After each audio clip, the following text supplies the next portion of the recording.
Welcome to Think Aloud Podcast, a relief station where curious minds think aloud.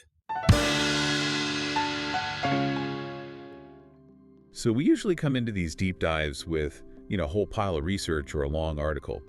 But today is a bit different. We're looking at just one sentence. One single, incredibly dense sentence. Romans 15.14. And honestly, when you really look at it, it reads less like a nice greeting and more like a technical schematic. It really does. It's like a functional diagram for how hope is supposed to work.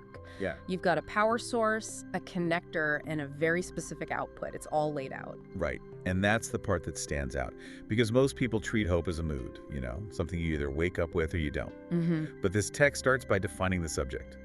It called him the God of hope. Which is a massive claim. It immediately locates the origin of hope completely outside of us. So it's not a natural resource. Exactly. It's not something you can just dig for inside yourself. It's a character trait of the divine. Think of it like solar power. The sun has the energy. You don't generate it. You just need the panel. Okay, that makes sense, but then that creates a problem. If hope is external, how do we actually get our hands on it? Well, the text gives us the condition. It's right there, as you trust in him. So that's the connector. That is the connector. It creates this direct correlation. The flow happens as you trust. So trust is basically just angling the solar panel toward the sun. And then comes the result. Fill you with all joy and peace. But hold on. Joy and peace.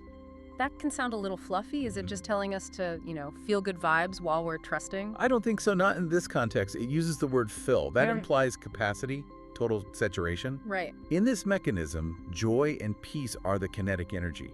They're the immediate, tangible proof that the connection is actually working. So if trust opens the valve. Joy and peace are the water rushing in to fill the chamber. Okay, this is where I get a little skeptical, though. The sentence moves to a so that E. It says, so that you may overflow with hope. To be honest, overflowing just sounds exhausting. Like toxic positivity. Yes. Like you have to be beaming all the time, spilling over onto everyone else. Is that really the goal here? That's a valid fear, but look at the structure. You are overflowing because you're crying hard. You're overflowing because the vessel is full. So that indicates the purpose. You're filled with joy and peace for the purpose of building pressure that then spills over into hope. So hope is the surplus. Exactly. And that's what separates it from just like optimism. Optimism is looking at the odds and thinking, yeah, I bet this works out.